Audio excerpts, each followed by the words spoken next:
मित्रांचे कट्टे आजकाल ओस पडलेले दिसतात. कोणी ऑर्कुटवर तर कोणी फेसबुकवर जगतात. मित्रांचे कट्टे आजकाल ओस पडलेले दिसतात. कोणी ऑर्कुटवर तर कोणी फेसबुकवर जगतात. प्रत्यक्षात भेटले तर बुचकळ्यात पडतात, कारण सगळे विषय चॅटवरच संपलेले असतात.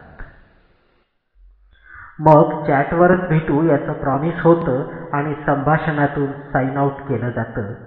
लाल हिरव्या दिव्यांच्या गर्दीत मग हरवायला होतं. घट्ट पकडलेल्या हातांनाही सैल सुटायला होतं. अव्हेलेबल आणि बिझीमध्ये प्रत्येकाचा स्टेटस घुटमळत राहतो. आपणहून ॲड केलेल्या मित्रांपासून लपण्याकरता इनव्हिजिबलचा आडोसा घेतला जातो. ताप आल्याचं आजकाल आईच्या आधी फेसबुकला कळतं. औषधापेक्षा टेक केअरच्या डोसनी तापालाही पळायला होतं. मनातलं सगळं फेसबुकवर ओकायची मैत्रीत गरज का असावी? नात्यांना धरून ठेवायला नेटची जाळीच का असावी? कधीतरी वाटतं पुन्हा कट्ट्यावर जमावं. चॅटला गप्पांनी आणि स्माईलला हास्यांनी रिप्लेस करावं.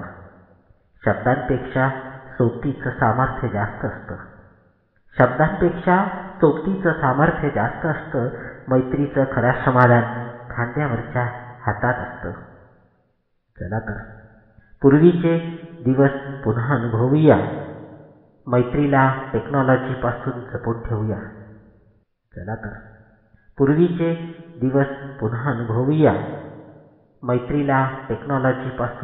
ठेवूया.